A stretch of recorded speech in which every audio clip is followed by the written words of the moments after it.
Hi! Thank you very much for turning back in. My name is Fonny. In my channel, I talk about my houseplant and my Hoyas.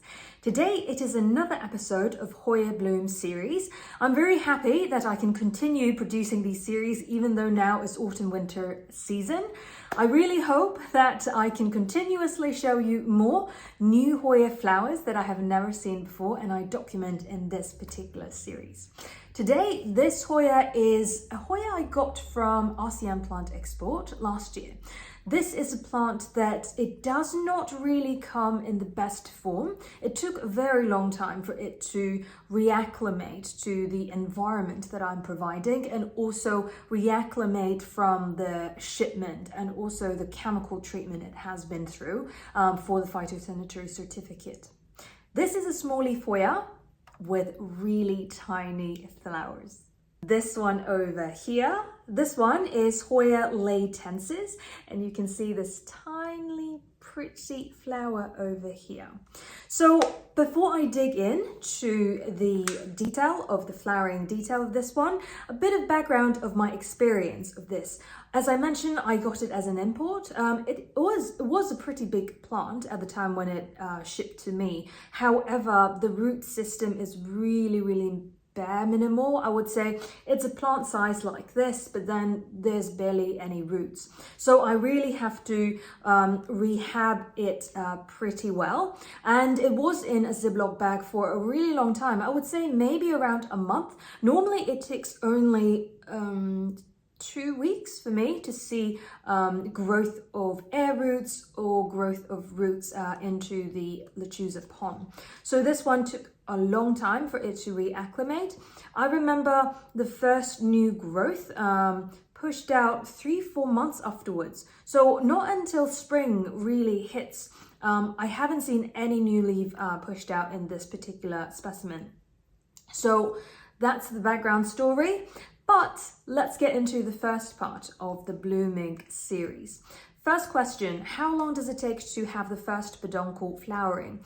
It has tried to push out peduncle. It's like this, very small, very like a thread, almost similar to Minutiflora, but Minutiflora, it's really small as well. But this one, I would say it's relatively small as well. It takes around 8 months until it pushed out a peduncle like this.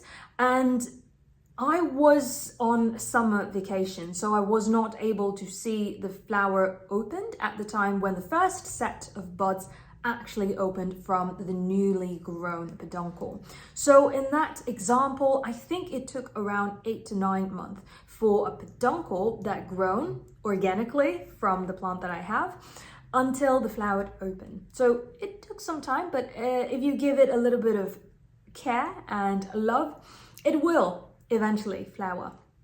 Second part is the peduncle formation. This is a really prolific bloomer, I would say. Once it has pushed out this peduncle, it continue pushing out peduncle in every tendril. And you can see that in just this tiny small plant, it has different stage of peduncle existed, as you can see over here, and there are some more older ones that has flowered from before, but in the first week, I would say it is something looking like this. It is super thread-like, very narrow, and after a week you will see a bud start forming like this one over here. You see that the bud has started forming on the tip, and after 1 more week, I would say, it will gradually grow through like this size. You can see that the pedicel has elongated, and then you can also see the pink bud forming on the very tip there. And then I would say in 3.5 weeks, then you will see a bud looking like this.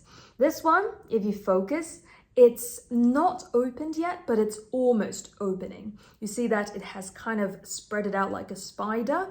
And after a few days, it will show the flower, just like this one over here. And the total duration of the peduncle formation, I would say around 3.5 week to 4 weeks. Then we move on to the next exciting part, the close-up of the flower shape. It is quite similar to the flower shape of Burtoniae. You can see in the close-up, the flower coloration is mostly pink with a hint of purple tone, and also the corona is the same color as the corolla.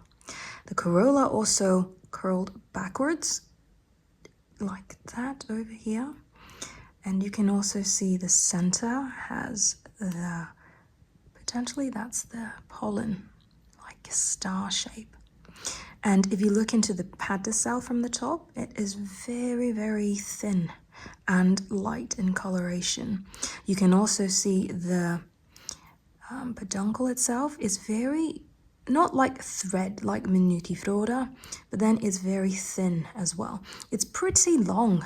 It's a long and thin peduncle, if you see that from the top. Here you can see it side by side. On the left hand side it is the Leytensis, and on the right hand side you see Burtoniae. The shape is very similar, the coloration is also very close. However, the size is significantly smaller for Leytensis. It's such a nice small tiny leaf Hoya together with this really, really beautiful flower. Another side-by-side comparison. On the left-hand side, you see that is the Leytensis. On the right-hand side, this one is Hoya Bakoensis. The size is very similar, as you can tell from the size of corolla and also the size of the umbel. But if you look into the pattern of the flower, I would say it's very different. Let's have a close-up over here. You see that the Bakoensis has a much prominent color comparison between the pollen and also the corolla itself. But then for the one on the left-hand side, Leytensis, is much more mild when it comes to the coloration, both comparing the corolla and the corona. And also the yellow dot in the middle is much less obvious when you have a close-up look. But both of them are incredibly cute because of the size, and also the coloration just makes it a very nice plant, not just the beautiful foliage it has. Now let's have a look at the floral scent. I can't really spot any floral scent on this one. This one is around 3 days old, so it has opened since 3 days ago. I have tried to sniff really hard the first day, the second day, and the third day today. I can't really spot any particular fragrance. Let me know in the comment box down below if you have flowered Leytensis and you have spotted some type of fragrance. Then we move on to the Peduncle Nature.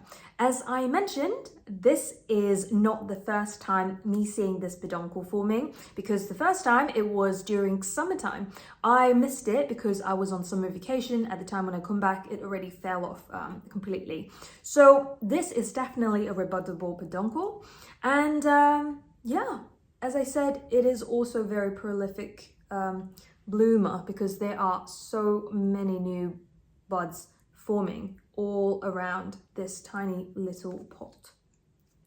Then move on to the flowering duration. This one is not a very long flowering plant, not as short as Spartioides, but I would say it lasts for around 5 to 7 days. And it is really, really delicate when you look into the thinness of the peduncle itself. But yeah, it is going to be a nice 7 days for me to observe and admire this flower, but hopefully it will push out more flowers in all of these new sets of peduncle. And also this one, probably tomorrow or the day after tomorrow, it will push out. Yeah, this is everything I know about the flowering of Leytensis. But let me talk you through a little bit of the care tips, because I did have this one for 1 year a little bit more than 1 year now. I find Leytensis to be a really easy Hoya to keep. Although if you have it imported, it takes time for it to grow back the roots and to reacclimate to the new environment you're providing. So if you are lucky enough to find this one in a reasonable price in the gardening center, I will definitely recommend it because the leaves are really small and also it comes in a very interesting texture. It's not smooth, but it has a teeny tiny bit of resistance on the leaf itself. So when it comes to the humidity, it doesn't really require high humidity because I have this plant inside my Mealspo cabinet. It grows, I would say it grows the same as the one that I put outside, which is in my room environment, which is completely no humidifier, no additional light, but it has a south-facing window, so it has really strong direct light in the morning during summer and springtime. And yeah, so it's not really finicky when it comes to what type of humidity you provide them. I suspect it's because of the leaf nature. It's relatively stiff. It's not really thin type of Hoya leaf. That's why it's very friendly when it comes to how much humidity you need to provide it. And when it comes to the sunlight, again, as I mentioned, I have two parts. One, I put it in the Mealspo cabinet, another one I put it outside. It's no problem. It doesn't really need additional light. Apart from the light with regard to the temperature, the room temperature in my apartment is between 19 to 23 during autumn and winter time now. So that particular set of Leytensis still grow, not as quick during summertime, obviously, because much less light has been provided, but it's not really sensitive to cold weather either. And then in my Mealspo cabinet, it could go all the way up to 27 or 32, even though now it is autumn and winter time. It still received quite high of warm temperature, I would say. It's still growing. But one thing that I would say is a flowering tip is that it only bloom for the one inside the Mealspo cabinet, because in the Mealspo cabinet it has constant high light condition. So a lot of peduncle has pushed out, but the one that is outside in my room environment, I haven't seen any new sets of peduncle grown yet. So that could be a tip for you if you want to flower Hoya Leytensis. That's everything I know about Hoya Leytensis. If you have any care tips you would like to share with all of us, don't be shy to leave your comment down below so then everyone can learn from each other. If you have any questions with regard to the care tips, flowering, or any questions that you want to ask me with regard to Leytensis, you can leave your comment down below as well. If you like this type of content and you want me to continue providing this type of Hoya Bloom series, please like this video and share this video with your friends. If you have not subscribed to my channel yet, don't forget to hit that subscribe button before you leave this video. Until next time, I wish everyone is having a great day and I'll see you in the next one. Bye!